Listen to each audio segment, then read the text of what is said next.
Hello everyone, welcome to this session. आप सभी का बहुत बहुत स्वागत है। तो आज की इस वीडियो में हम डिस्कस करेंगे नाबार्ड ग्रेड ए 2024 में जो प्रीलिम्स आपका पेपर हुआ था उसमें क्वांट का सेक्शन, जिसमें सारे के सारे मेमोरी बेस्ड क्वेश्चन होंगे। ये वीडियो आपके लिए देखना इसलिए ज़रूरी है क्योंकि अगर आप आने वाले एग्जाम के लिए प्रिपेयर कर रहे हैं तो क्वांट नॉन मेरिट सेक्शन में आता है और यहाँ से आपको सिर्फ कट ऑफ निकालनी है। तो इस वीडियो से आपको पता चलेगा कि किस टाइप के क्वेश्चन आते हैं पेपर में और उनको आपको किस तरीके से टारगेट करना है, उनका लेवल क्या होता है और लिमिटेड टॉपिक को टारगेट करके आपके समय की बचत होगी, जिससे आप कम टाइम में इस सेक्शन को क्वालिफाई कर सकते हो। तो वीडियो को एंड तक जरूर देखिएगा। शुरू करने से पहले मैं आपको हमारी नाबार्ड ग्रेड ए की एक कॉम्प्रिहेंसिव गाइड बुक के बारे में बताना चाहूंगा। इस गाइड बुक में आपको नाबार्ड ग्रेड ए से रिलेटेड डिकोडेड सिलेबस मिलेगा, पूरा का पूरा पीवाईक्यूज मिलेंगे पिछले कई सालों के, और साथ में कट ऑफ ट्रेंड और एक परफेक्ट स्ट्रेटेजी मिलेगी जिससे आप इस एग्जाम को इजीली क्रैक कर सकते हो। तो एक रोड मैप आपके लिए अवेलेबल है। आप जाइए, इस फ्री ई बुक को वीडियो के डिस्क्रिप्शन में जाकर के फ्री में डाउनलोड कर लीजिएगा और अपनी तैयारी को मुकम्मल करिएगा। वीडियो शुरू करते हैं। तो वीडियो की शुरुआत में मैं आपको बताना चाहूंगा कि टोटल 20 क्वेश्चन इस सेक्शन से पेपर में आते हैं। हर एक क्वेश्चन आपकी स्क्रीन पे जब भी आए तो आप वीडियो को पॉज करके पहले खुद से बनाइएगा। मैं वन बाय वन क्वेश्चंस को सोल्व करता चलूंगा, सिर्फ आराम से। मैं आपको टाइम नहीं दूंगा सोल्व करने के लिए, आप वीडियो पॉज करके सोल्व करिएगा, क्योंकि समय देने पे ये वीडियो लंबी हो जाएगी। तो समय का नुकसान शायद मनुष्य का सबसे बड़ा नुकसान है, तो मैं समय खराब नहीं करना चाहता आपका। बट आप वीडियो पॉज कर करके क्वेश्चन को जरूर सोल्व करिएगा और आइडिया लीजिएगा कि मुझे किन टॉपिक को टारगेट करना है और कैसे उनको प्रिपेयर करना है। चलो, पहला question, what approximate value should come in the place of question mark in the following question। तो यहां पे क्या दिया है देखो, 15.99, जिसका मतलब है 16 अप्रोक्सीमेट लेना है। अब 20% ऑफ 600 लोगे तो इसका 10%, ये अप्रोक्सीमेटली 600 है, इसका 10% 60 होगा तो 20%, यानी कि डबल हो जाएगा। तो ये 16 और 60 का डबल 120, माइनस यहाँ पे 122.5 है, तो ये 136 माइनस 122.5, तो ये बचता है आपके पास 13.5। तो यहां से जो राइट आंसर होगा that is option number B. तो आपका पहला क्वेश्चन हो गया जी सॉल्व। उसके बाद नेक्स्ट क्वेश्चन, ये चारों क्वेश्चन ही अप्रोक्सीमेशन पे बेस्ड है। इसके लिए आपको सिंपल कैलकुलेशन आनी चाहिए, बस थोड़ा बहुत परसेंटेज आना चाहिए और आप आराम से बना सकते हैं। अब देखो, यहाँ 19.99% को हम 20% ले सकते हैं और ये 200 है, तो इसका 10% 20 होगा तो 20% 40 होगा, प्लस 20 इंटू 12 करोगे तो 240 और 0.5 इंटू 20 करोगे तो 10, और ये माइनस का 100 हो जाएगा और ये अप्रोक्सीमेटली 5 इधर आके डिवाइड करेगा, तो ये क्वेश्चन मार्क की वैल्यू हमारे पास बचेगी। अब देख लो ये कितना हो गया जी, 280 290 माइनस 100 तो 190/5। जब मैं इसको सिंपलीफाई करता हूं तो 38 आता है। तो जो राइट आंसर है that is option number C. Clear है? चलिए नेक्स्ट क्वेश्चन नंबर 3। आपको बताना है कि रूट 783.99 अप्रोक्सीमेटली आप इसको 784 ले सकते हो, और 784 जो है वो 28 का स्क्वायर होता है। तो यहां से मैं आपको बता दूं 28 हमें मिला, प्लस ये 600 है तो 600 का 10% 60, 40% 4 टाइम करोगे तो 240, और ये प्लस का 1 होगा। जब आप इस पूरे को सिंपलीफाई करते हो तो we will get 269 as our answer. तो that means option B is the right answer. ठीक है जी, चलिए next question number 4। Video pause करके जरूर सोल्व करिएगा एक बार, क्योंकि जब आप वीडियो पॉज करके खुद से सोल्व करोगे तो थोड़ा आपका कॉन्फिडेंस भी बूस्ट होगा कि हाँ मैं भी कर सकता हूं। Now coming to the question, 45 by 8.99 that means this is 9 and this is 45। तो जब हम इसको डिवाइड करेंगे तो we will get 5। तो यहाँ 35% ऑफ 350 है, ठीक है। तो इसका 10% होगा 35 और 35% लेना है तो 35 इंटू 33 करोगे 105 और 17, तो ये होगा 122.5। ठीक है, और ये 12.5 उधर जाके ऐड होगा तो that is equal to dash square. तो ये बन गया 22 इंटू 5 110, 112.5 तो 612.5 और प्लस 12.5 तो 625 आ गया। तो दैट मीन्स हमारा ये 625 किसका स्क्वायर होता है, 25 का। तो जो राइट आंसर होगा दैट इज 25, यानी कि option number E is the right answer here. ठीक है, चलिए नेक्स्ट बोट एंड स्ट्रीम का एक क्वेश्चन है। बोट एंड स्ट्रीम का अगर बेसिक पार्ट आपको आता है, डाउन स्ट्रीम अपस्ट्रीम आपको पता है, तो आप इसको इजीली सोल्व कर सकते हो। देखो पहला, boat A covers 90 kilometre upstream in 5 hours. तो बोट ए की जो अपस्ट्रीम स्पीड है दैट इज 90 किलोमीटर 5 आवर्स में है, तो 18 किलोमीटर पर आवर होगी speed. Boat B covers 180 kilometre downstream in 5 hour. तो डाउनस्ट्रीम अगर 180 किलोमीटर है 5 आवर्स में, तो डाउनस्ट्रीम स्पीड होगी 36 kilometre per hour. The ratio of the speed of boat A to boat B in still water is 4:5। तो still water के अंदर अगर बोट ए और बोट बी की स्पीड 4:5 में है, तो हमने मान लिया कि ये 4x और 5x है, ठीक है। और अगर हम यहां से मान लें कि रेट ऑफ स्ट्रीम जो है या करंट दैट इज y, तो both boats are rowing in the same river, then find the downstream speed of the boat A. तो फर्स्टली हमें इससे ही इक्वेशन बनानी पड़ेगी। कैसे भैया? अब जो बोट है वो अपस्ट्रीम जाती है, उसकी स्पीड है 18। अपस्ट्रीम क्या होता है? स्टिल वाटर की speed minus rate of current. तो 4x ए की स्पीड है स्टिल वाटर में, रेट ऑफ करंट y है, तो 4x minus Y that is 18। अगर बोट बी डाउनस्ट्रीम जा रही है, तो डाउनस्ट्रीम क्या होगा? बोट बी की speed in the still water plus rate of current, ठीक है, दैट इज इक्वल टू 36। जब आप इसको सिंप्लीफाई करोगे तो 9x इज 54, तो x इज इक्वल टू 9 से सिंप्लीफाई होके 6 आएगा। तो यानी कि स्टिल वाटर में बोट ए की स्पीड 24 है और बोट बी की स्पीड 30 है। तो अब हमें बोट ए डाउनस्ट्रीम स्पीड बतानी है, ठीक है भैया, बोट ए की डाउनस्ट्रीम स्पीड बतानी है। तो अब आप यहां पे ये देखो कि बोट ए की स्टिल वाटर में स्पीड कितनी है? 24, और y की वैल्यू यहां से निकाल लो कि अगर x की वैल्यू 6 है तो ये 24 होगा, तो y की वैल्यू 6 आएगी। तो अगर रेट ऑफ करंट 6 आया तो डाउनस्ट्रीम स्पीड कितनी बनेगी? 30 kilometre per our.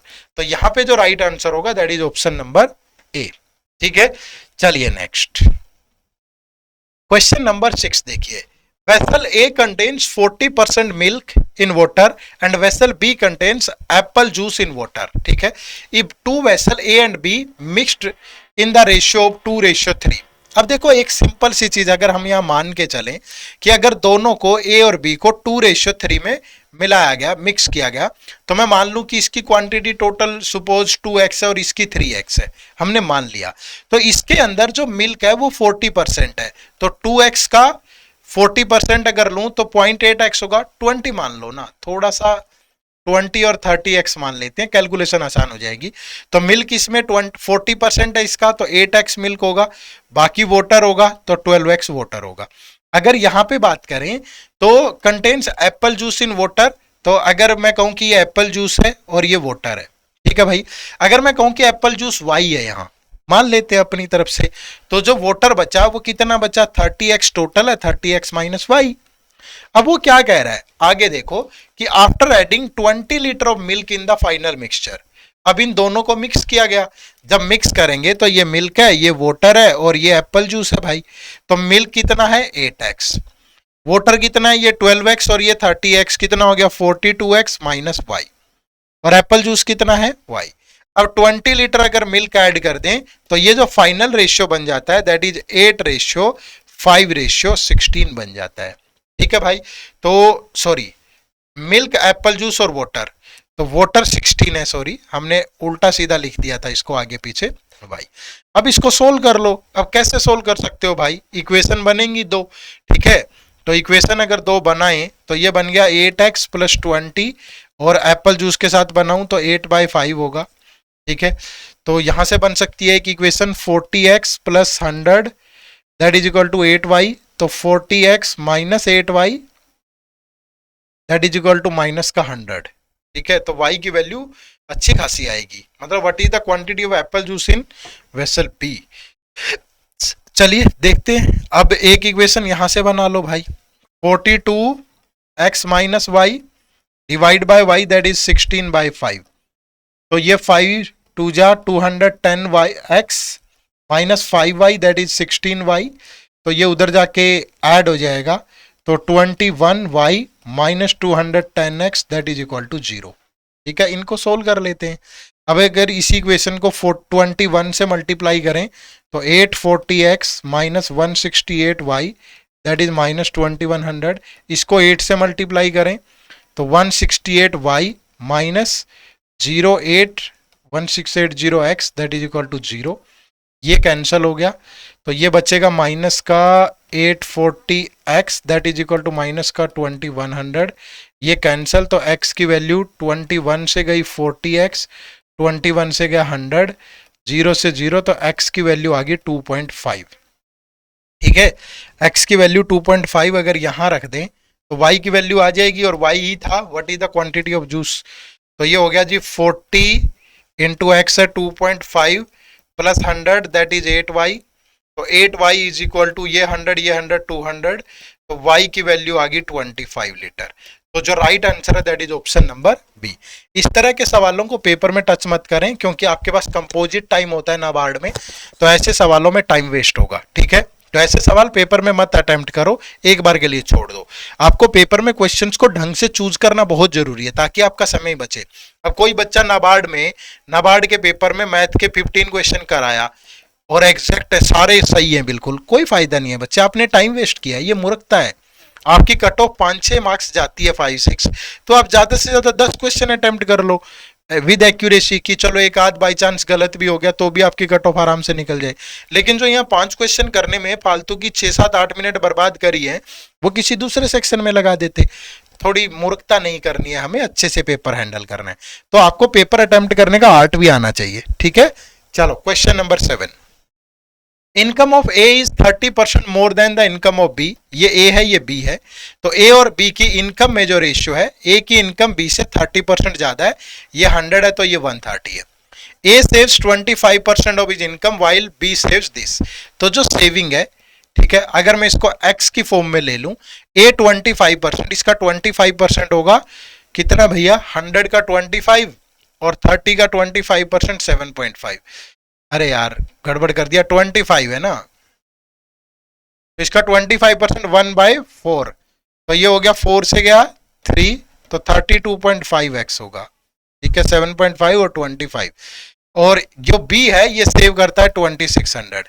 If saving of both A and B are same, तो मतलब ये 32.5x की जो वैल्यू है दैट इज 2600। ठीक है भाई, तो find the difference between their expenditure. तो एक्सपेंसेस भी आ जाएंगे, पहले x की वैल्यू तो आ जाए, तो 2600 डिवाइड बाय 32.5, डेसिमल के नाम का 10 ऊपर जाएगा, अगर 5 से सिंप्लीफाई कर दें तो 5 6 जा और 5 5 जा, और 5 से गया 2, फिर ये गया 264 से 40, तो x की वैल्यू आ गई 80।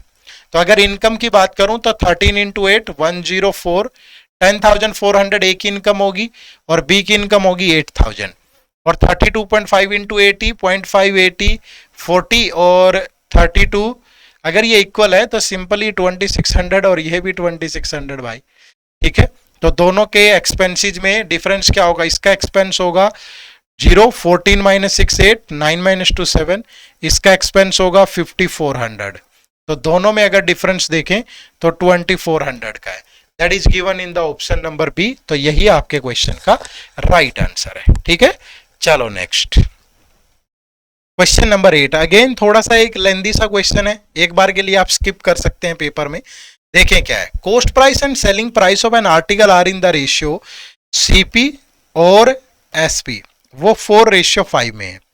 If the profit percentage earned on the selling price selling the article is same as the percentage discount offered while selling it, and the shopkeeper made a profit of this 37.50 on selling the article, then find the mark price of the article। ठीक है, अब mark price of the article हमें बताना है, और वो कह रहा है कि जो प्रॉफिट परसेंट है और जो आपका डिस्काउंट है वो परसेंटेज में जो है सेम है। ठीक है, अब यहां से अगर मैं x% भी लूं, आपकी मर्जी है जितना भी, अगर मैं कहूं कि ये 400 है, ये 500 है, ठीक है, सीपी और एसपी है, तो आपको एमआरपी बताना है, और जो प्रॉफिट है दैट इज 37.50। तो 37.50 जितना भी है, अगर यहाँ पे एक सेकेंड थोड़ा सा कोई आसान तरीका सोचते हैं कि आसान तरीके से कैसे हो सकता है। ठीक है, तो एक सेकेंड का टाइम दीजिएगा कि एक्स लेगा, तो जब भी एक सेकंड में हम कर लेंगे इसको, क्या किसी आसान तरीके से सोचा जा सकता है विद इन सेकेंड्स, अगर ऐसा कुछ हो जाता है, वरना सिंपल तरीका तो प्रॉफिट और ये मान के तो लगा ही सकते हो आप। ठीक है, वो तो एक सेकंड आप ऐसा भी देखो कि जो शॉपकीपर है वो प्रॉफिट कमाता है इतने का, और अगर सीपी और एमआरपी का रेशियो इतना है, तो वो तो हम ऐसे भी सोच सकते हैं कि ये 4x है, ये 5x है, इन दोनों के बीच का डिफरेंस 1 है, x है, तो x की वैल्यू मतलब ये प्रॉफिट, और प्रॉफिट की वैल्यू 37.5, तो 4 की वैल्यू 37.5 इंटू 4, 7 पॉइंट इंटू 4 30, 4 12 तो 150 होगा, और 5 की वैल्यू 0.5 टू 35, 37 और 150 तो 187.5, तो ये आ गया आपका सीपी और ये आ गया आपका एसपी। अब जो प्रॉफिट है वो तो 37.5 है ना, किस पे है? प्रॉफिट तो हमेशा कॉस्ट प्राइस पे होता है, तो डिवाइड बाय 150 इंटू 100, परसेंटेज में अगर प्रॉफिट कैलकुलेट करें तो 50 से गया 2, 50 से गया 3, और ये 3 से जाएगा तो 3, 12.5, तो जो प्रॉफिट परसेंट है दैट इज 25%, तो डिस्काउंट भी 25% होगा। तो डिस्काउंट देने के बाद एसपी ये है, तो दैट मीन्स जो भी एमआरपी है, एमआरपी होगा, अगर एमआरपी 100 है, 100% है, तो डिस्काउंट 25% है, तो सेलिंग प्राइस 75% होगा। तो इस 75% की वैल्यू ये है, तो 75% इज 187.5, तो एमआरपी 100% है, that is 187.5 divide by 75 into 100, तो 25 से गया 3, 25 से गया 4, ये 3 से गया 6, 3 से गया 2, 62.5, और इंटू 4 करेंगे तो 10, 4 तो 250 आ गया भाई। तो जो राइट आंसर है that is option number C. ठीक है, थोड़ी सी कैलकुलेशन है, हल्की सी, इतनी तो करनी चाहिए, बट मुश्किल नहीं है सवाल। ठीक है, चलो नेक्स्ट क्वेश्चन नंबर 9 से 12 में what value should come in the place of question mark in the following series. यहाँ पे क्या करना है, आपको लॉजिक लगेंगे, लॉजिक किस पे है वो आपको पता होना चाहिए, और लॉजिक कैसे आइडेंटिफाई कर पाओगे, जब आपकी कैलकुलेशन अच्छी होगी। ठीक है भाई, चलो शुरू करें, आ जाइए। अब देखो सबसे पहले यहाँ 16 से 17 पे गए, ठीक है, तो ये इसके लगभग +1 हो रहा है, हो सकता है कि इंटू 1 +1 हुआ हो। अगर 17 से 35 पे जाएं तो इंटू 2 +1, अगर यहां जाएं तो देखो 35 इंटू 3 105 होता है +1, अगर इसको इंटू 4 करेंगे 424 +1, तो यहाँ इंटू 5 करें तो ये बन जाएगा 2125, और +1 करोगे तो राइट आंसर इज 2126। तो यहां दिया है ऑप्शन नंबर डी के अंदर, तो बहुत ज्यादा मुश्किल लॉजिक नहीं है। चलिए नेक्स्ट क्वेश्चन नंबर 10, 135 अब देखो जो जो ये जो टर्म्स है इनके बीच में डिफरेंस कोई बहुत बड़ी वैल्यू नहीं है, छोटी छोटी वैल्यू है। ठीक है, अब आप यहां देखो 135 से अगर 148 पे जाओगे तो +13 है, जब भी कम डिफरेंस हो तो प्लस माइनस का लॉजिक होता है। यहां पे देखोगे तो 16 + 7 23, 207 से 236 पे जाओगे तो +29। अब क्या समझ में आ रहा है, ये सारे प्राइम नंबर है भाई, तो 13 के बाद नेक्स्ट प्राइम नंबर 17 होता है, फिर 19 होता है, और फिर 23, तो इसमें अगर 17 ऐड करूं तो 165 बन रहा है, और फिर 19 ऐड करूंगा तो पूरी सीक्वेंस बन जाएगी। तो ऑप्शन नंबर सी यहाँ पे बिल्कुल करेक्ट आंसर है। ठीक है, तो option number C is the right answer है। चलो नेक्स्ट क्वेश्चन नंबर 11 देखिए। ठीक है, अब यहां भी 11, 30, 55, 74, तो लॉजिक कुछ भी होगा, मुझे तो प्लस माइनस कुछ ऐसा ही लगता है। अगर 11 से 30 पे जाएं तो +19, 30 से 55 पे जाएं तो +25, 55 से 74 पे जाएं तो आई थिंक 929, ठीक है 34 नहीं, ओनली 19, ओनली 19। ठीक है, फिर अब यहाँ पे 19 फिर 25, तो हो सकता है कि फिर 25 ऐड हुआ हो, तो ये बन गया 79 और फिर 19। तो यही लॉजिक लग रहा है, कितना आसान सवाल है। और ये मत सोचो कि पेपर में आते हैं सर ऐसे सवाल, तभी तो पढ़ा रहे हैं ना भैया।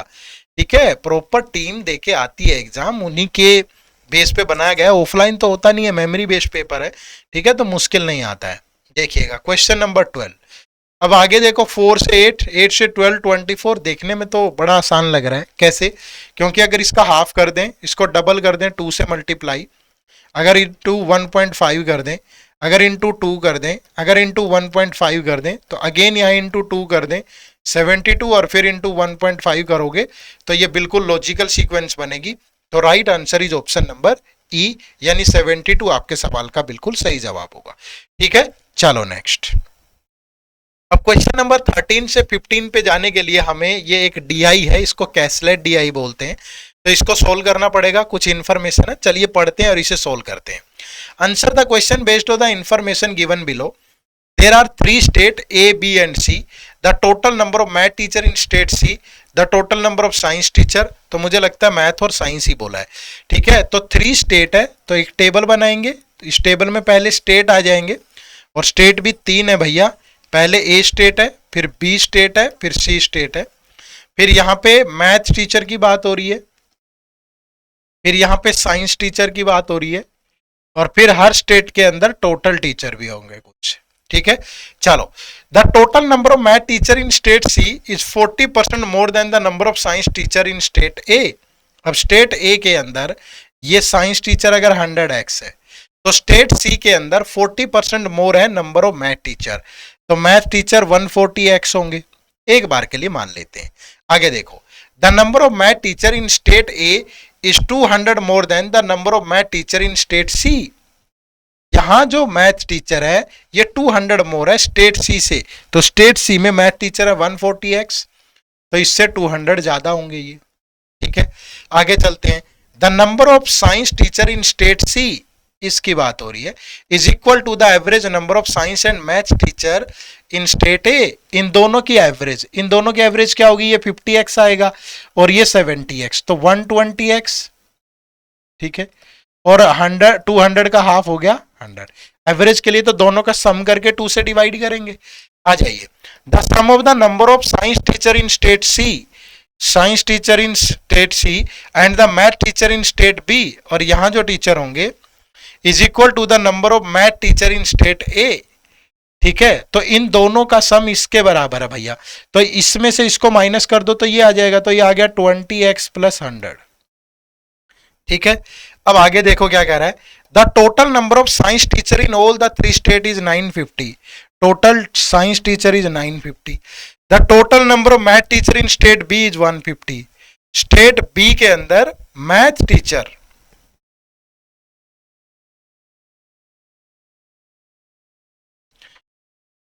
इज 150, तो इसकी वैल्यू 150 है, तो 20x plus 100 that is equal to 150, तो 20x that is equal to 50 और x की वैल्यू आ गई 2.5। अब हर जगह अगर पुट कर दें तो 2.5, तो ये हो गया 250 साइंस टीचर, ये 120 240 300 और 100 ये हो गया 400, तो 250 400 650, तो ये बचा 300, यहाँ 140 इंटू 280 और 70, तो ये आ गया 350 भाई, ठीक है। और 350 है और ये आ गया, इससे 200 ज्यादा है तो 550, और ये 20x है तो 50 और ये 150 दिया ही था ये। तो देखो मैंने जब इसको सोल्व किया है ना क्वेश्चन को, बिल्कुल ये नहीं है कि एग्जैक्ट मुझे पहले सॉल्यूशन पता है तो वही इंफॉर्मेशन उठाकर सोल्व कर दी, नहीं। एक बच्चा कैसे सोच सकता है, एक एस्पिरेंट, एक स्टूडेंट कैसे सोचेगा, मैंने वैसे ही सोल्व किया इसको, ठीक है। मुझे तो पता ही था, मैं तो उठा के सीधा स्टेट भी यहाँ पुट करता और बाकी सारी चीजें भी हो जाती, लेकिन क्या पेपर में आप ऐसा करते हो, नहीं ना, तो कोई फायदा नहीं है उसका। ऐसे सोल्व करो ना जैसे पेपर में करते हैं, ठीक है। चलो अब देखो question number 13, what is the ratio of total number of science teacher in state C, state C में science teacher is 400 to the total number of math teacher in state B, state B में math teacher is 150, तो ये ratio कितना बनेगा 0। अब 3 से गया 8, 3 से गया 5, तो 8 रेशियो 5, ठीक है। नहीं, 5 से गया 8, 5 से गया 3, 5 से जाएगा ना, 5 8 जा 5 3 जा, तो 8 ratio 3 is given in the option number D. Question number 14, total number of science teacher in state B, science teacher in state B that is 300 is what % more और less than the total number of science teacher in state A, state A में कितना है 250 भैया, तो 300 250 से 50 ज्यादा है, तो 50 250 का कितने % है, 50 से गया 5, 5 से गया तो वो 20% ज्यादा है, तो जो राइट आंसर है that is option number C, ठीक है। चलिए नेक्स्ट है question number 15, the science teacher in state C either work in private school और in government school. State C के अंदर साइंस टीचर जो हैं वो टोटल कितने हैं 400, तो they are either work in private school और in government school. If the ratio of number of science teacher working in government to private school is 12 ratio 13, ये 12 to 13, then find the number of science teacher working in private school. तो private में 23 और 13 by 25 that is 100, तो ये गया 16 से, तो 16 3 जा 48, तो 208। तो right answer is option number C. ठीक है भाई, समझ पाए? देखो भाई नेक्स्ट क्वेश्चन देखो, question number 16। 45 man complete 60% of the work in 12 days working 5 hours a day। ठीक है, if after 10 days only 40% of the work is completed. अब 45 आदमी अगर 12 दिन में 5 घंटे काम करके 60% वर्क करते हैं तो टोटल काम कितना भैया? 100/60। 60% को उल्टा कर दो, 20 से गया 5, 20 से गया 3, तो 3 से गया 4, तो ये 4 5 से कितना हो गया? 20 100। तो टोटल वर्क अगर 4500 यूनिट है, अगर हम ऐसा मान ले, तो after 10 days only 40% of the work. तो 4500 का अगर 40% लूं तो ये कितना आएगा भाई? 1800। तो 10 days में इतना काम हो चुका है। अब जो पेंडिंग काम है 2700, ये कंप्लीट करवाना है। कितने एक्स्ट्रा आवर्स लगेंगे to complete the work on time and without increasing the number of man? अब ये 2700 काम करना है, 45 आदमी है। ठीक है भाई, और अब देखो टोटल, अगर एक सिंपल सी चीज है, अगर 60% वर्क 12 days में होता है तो 100% कितने में होगा? अगर ये 3 से काट दूं 20, 3 से काट दूं 4, तो ये इंटू 5, इधर भी इंटू 5, तो पूरा काम 20 days में होगा। अब ये लोग 10 days तो काम कर चुके हैं, तो 10 days के बाद 10 days और पेंडिंग है मेरे पास, तो ये 10 days काम करेंगे। और पर डे कितना? पहले ये 5 आवर करते हैं, तो मान लीजिए x आवर और करेंगे भाई। ठीक है, तो ये 45 इंटू 10, ये 0 से 0, ये 45 से गया शायद 6 5 30 24, तो 6 आ गया, तो 6 is equal to 5 plus x, तो x की वैल्यू आ गई 6 माइनस 5, यानी इनको 1 आवर और एक्स्ट्रा काम करना पड़ेगा। ठीक है भाई, तो जो राइट आंसर है यहाँ 1 आएगा, तो नन ऑफ दीज आपका यहाँ पे राइट आंसर होगा। क्लियर है? चलो next question number 17 to 20। Read the following information carefully and answer the question given below. The given line graph shows the total number of children who like ice cream and chocolate together and the total number of children who like ice cream in 5 different colonies P, Q, R, S and T। total number of children who like ice cream और total number of children who like ice cream plus chocolate। ठीक है, या तो table बना लो, सबसे आसान तो यही रहता है कि ये 1 2 3 कुछ ऐसे करके कि ये क्या है? 5 कॉलोनी है, कॉलोनी है P, Q, R, S और T। ठीक है, यहां कह रहा है कि total number of children who like ice cream plus chocolate, तो आइसक्रीम प्लस चॉकलेट, तो ये ऑरेंज वाली लाइन है भैया ये। ठीक है, अब इसको देखो कैसे सोल्व करोगे। अगर ये 100 है और ये 150 है, तो ये 110 120 130, तो ये आ गया 130। ठीक है, और चिल्ड्रन हु लाइक आइसक्रीम ये भी ले लो भाई, ये चॉकलेट बच जाएगा। आइसक्रीम कितना?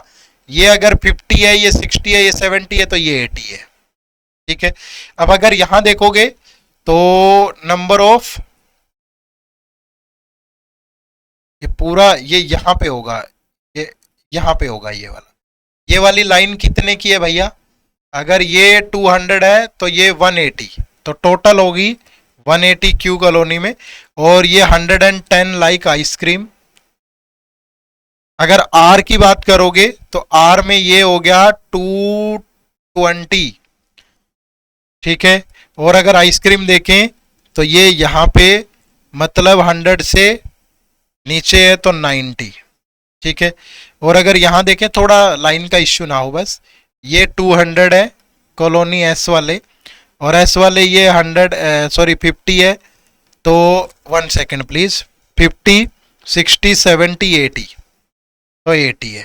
ठीक है, यहाँ पे अगर देखें तो 250 है, तो ये 240 है, और ये अगर देखें तो 150 है तो 140 है।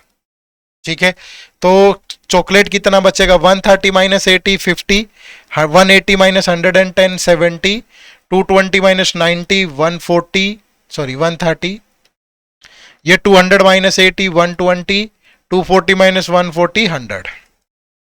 ठीक है, चलिए find the ratio of the total number of children who likes chocolates from R. ठीक है, चॉकलेट फ्रॉम आर कितने भैया? 130। And the total number of children who like ice cream from T, ice cream from T कितना है 140, ठीक है। तो 0 से 0 तो 13:14। क्वेश्चन नंबर 18 देखो भाई, find the average of the total number of children who like ice cream from Q and chocolate from S. Ice cream from Q is 110 और चॉकलेट फ्रॉम एस इज 120, ठीक है। तो एवरेज बतानी है, दोनों का सम कर दें, ठीक है। Find the average of the total number of children who like ice cream from Q and chocolate from S. अगर दोनों का सम करें तो 230 डिवाइड बाय 2 तो 115।